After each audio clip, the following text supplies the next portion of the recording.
मेरी तरफ से सबको आदाब। आज के इस प्रेस ब्रीफ के हवाले से मैं ये बताता चलूँ आपको कि 29 मार्च को आप सब लोगों ने पहले भी उसको काफ़ी कवरेज दी है। एक बच्ची का जो लाश मिलती है हमें खुरामा गांव, जो Lolab police station Lolab area में है और पुलिस स्टेशन लालपुरा का एरिया पड़ता है। वहाँ पे एक लकड़ी के शेड में, जिसमें हम लकड़ी स्टोर करके रखते हैं, वहाँ पे एक डेड बॉडी मिलती है। प्राइमा फेशी लगता है कि बच्ची का जो है वो गला काटा गया है और उससे उसकी डेथ हुई है। बहरहाल रात का वक्त था और उसके दूसरे दिन जब सुबह के टाइम पोस्टमार्टम करवाया गया तो एक डिस्कशंस डॉक्टर के साथ जो हुई और प्रिलिमिनरी जो पोस्टमार्टम रिपोर्ट उनके हिसाब से ये पता चलने लगा कि बच्ची का गला भी घोंटा गया है, क्योंकि उसके कुछ ऑर्गन्स पे जो ब्लड वो ज़्यादा था और जिससे जो डॉक्टर्स का अपना बताने का तरीका होता है, उन्होंने ये भी असेस किया कि शायद बच्ची का जो गला पहले घोंटा गया है और फिर उसको उसके जो गर्दन पे है वो छुरी चलाई गई है या कोई तेज़ नोक की जो भी चीज़ जिससे गला काटा गया है। बहरहाल इसी के चलते जो वजूहात थी, जैसे लगता था कि जहाँ डेड बॉडी पड़ी हुई है और साथ में जो सराउंडिंग्स थी, उन सारे जो मौके को देख के शक जो है वो ज़्यादा आसपास के लोगों पे ही जाने लगा। और जो बहरहाल तफ्तीश शुरू की गई उसमें डीएसपी जो लोलाब है सरफराज बशीर, वहाँ के चौकी ऑफिसर हाजिर शकील और एसएचओ मलिक नसीर, इसके साथ साथ एडिशनल एसपी और मैं भी स्पॉट पे गए और थोड़ा इंट्रोगेशन में भी ज्वाइनिंग हुई और कुछ सस्पेक्ट जो हमने उस पर ज़ीरोइंग की तो उनमें फैमिली ही सस्पेक्ट आने लगी, क्योंकि जब फैमिली को क्रॉस चेक किया गया कि वो किस सीक्वेंस में लड़की जो है वो रूपोश हुई थी और किस सीक्वेंस में मिली, तो उसमें ज़ीरोइंग जो हुई वो फैमिली पे ही हुई। बहरहाल जब फैमिली में भी सेपरेट इन्वेस्टिगेशन चलने लगी, इंक्वायरी चलने लगी, तो लड़की का बाप जिसका नाम मोहम्मद इकबाल खटाना है वो हमारा प्राइम सस्पेक्ट लेके उसमें तफ्तीश में आने लगा। और जब उसको अच्छे तरीके से जब क्रॉस क्वेश्चनिंग और बाकी तफ्तीश के जो जितने भी मवाद हमारे पास थे उनसे जब कन्फ्रंट किया गया तो उसने कन्फेस किया कि इस छोटी बच्ची जो कि मोहम्मद इकबाल की ही बच्ची है, उसका जो मर्डर है वो उसने खुद किया है, बाप ने किया है और उसको हमने हिरासत में भी फॉर्मली अरेस्ट किया। और ये कहानी निकल के आई कि चूँकि ये जो इकबाल जो है अपनी बीवी से पिछले 1 साल से इनके बीच जो काफ़ी पर्सनल इश्यूज़ को लेके लड़ाई होती रहती थी, मैं तू भी होता रहता था, इवन फिज़िकल असाल्ट भी होता रहता था। इसी शाम को जब 29 तारीख को जब इकबाल चूँकि पेशे से एक ड्राइवर है, गाड़ी चलाता है सुमो, वो घर लगभग 4:15 बजे के करीब जब घर आया, उसके बाद उसने जो शाम के लिए जैसे गांव में होता है कि लकड़ी काटी जाती या दूसरे कोई और डोमेस्टिक काम जो है वो किए, और जब 6 बजे के आसपास काम ख़त्म करके फिर अपने घर में पहुंचा तो बीवी के साथ दोबारा से उसका, क्योंकि उस सुबह भी उसका झगड़ा हुआ था और शाम को फिर से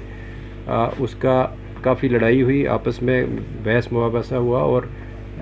इवन कि उसकी वाइफ ने इसको स्लैप भी किया। तो इसी बीच में वो जो एंगर जो है उसका, वो अनकंट्रोल्ड एंगर जो आया, उसने चाहा कि वो अपने आप को मर्डर करता, बट वो एक नाइफ़ लेके वहाँ से निकलने की उसने ये बहाना किया कि मैं अपने गाड़ी का जो टायर है वो पंचर हुआ है और उसको पंक्चर को मैं ठीक करवाऊँगा। तो वो वहाँ से अपने घर से निकलता है, जिसको जाते वक्त उसके ब्रदर शौकत जिनका नाम है, इसकी वाइफ, उसके चाचा, वो सारे लोग उसको देखते हैं और उसका कज़िन जो है वो देखते हैं कि वो घर से निकल रहा है और छोटी बच्ची उसके पीछे चल रही है। और वो इतने में बच्ची जो है उससे कुछ पैसे 5 रुपये मांगती है तो वो उसको 10 रुपये देता है, बट वो पीछे नहीं देखता है और बच्ची उसको फॉलो करती है, जिसको काफ़ी और भी हमारे पास गवाह हैं जिन्होंने उसको बच्ची को फॉलो करते हुए देखा। और वो गाड़ी में ही बच्ची जो है इकबाल के साथ बैठ गई। इसके बाद वो हार्डन की तरफ आया और फिर उसके बाद सीवर की तरफ, खुरामा की तरफ आया, और जहाँ पे गाड़ी में ही, चूँकि उसके बाद इफ्तारी का भी वक्त था और गाड़ी उसने एक आइसोलेटेड प्लेस पे लगाई जब देखा कि लोग जो है वो चूँकि इफ़्तार के बाद रश भी कम हो जाता है, आजकल तरावी का वक्त होता है, और जो ही तरावी के लिए लोग निकल पड़े, तो उसने ये सोचा कि लड़की मेरे साथ है, अगर मैंने भी अपने आप को ख़त्म करना है तो इसका क्या करूं। और वो जो आउट ऑफ रेज जो है वो पहले बच्ची का गला घोंटा, और बच्ची जो है उसकी डेथ जो है उसी में हो गई। और वो अपनी सोच को बदलते हुए सोचा कि बच्ची को मैं कैसे किसी जगह ऐसी जगह रखूं कि वो उसकी डेड बॉडी जो है वो मिल जाए, और फिर मैं अपने आप को भी ख़त्म करूं। बट जब वो वहाँ पे डेड बॉडी को अपनी गोद में उठा के अपनी गाड़ी एक रोड के साइड पे लगाता है, और वो इस शेड पे जहाँ पे आखिर में डेड बॉडी मिली है वहाँ पे रखता है। वहाँ पे चूँकि इसने पहले ही अपने आप को ख़त्म करने के लिए एक चाकू जो है अपने घर से लिया था, और उससे फिर अपने इस जो जुर्म को वो दूसरा रुख देने के लिए, ताकि इसका शक जो है दूसरे लोगों पे भी जाए, और वहाँ पे शेड में जो है वो अब इस बच्ची की डेड बॉडी को रख के उसके बाद इसका गला काटता है। और जिस मिकदार में अदरवाइज़ एक ज़िंदा आदमी का ब्लड निकलना चाहिए उतना नहीं उससे निकलता, वो हमने मौके पे भी देखा है।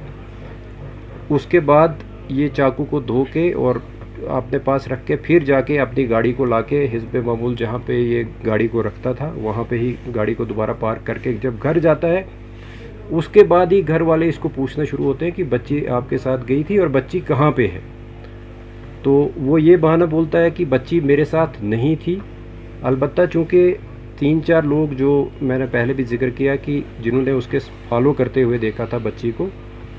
तो वो भी उसको कन्फ्रंट करते हैं, और इस बीच वो एक और बहाना बना के वो दूसरे उसमें उलझन में अपने आप को जो ख़त्म करने की कहानी को छोड़ के दूसरे उसमें रूप में आके और बच्ची को ढूंढने के गर्ज से या उसको एक और दूसरी रूपोश वाली जो भी मोड़ देने के गर्ज से वो थाना में पहुंचता है, और वहाँ पे अपनी रिपोर्ट जो है वो दर्ज करवाता है कि मेरी बच्ची गायब है। लेकिन जिस बीच वो रिपोर्ट करने के लिए आ रहा होता है उसी बीच जब उसके घर वाले या दूसरे मोहल्ले वाले बच्ची को ढूंढ रहे होते हैं, मस्जिद से भी अनाउंसमेंट की जाती है,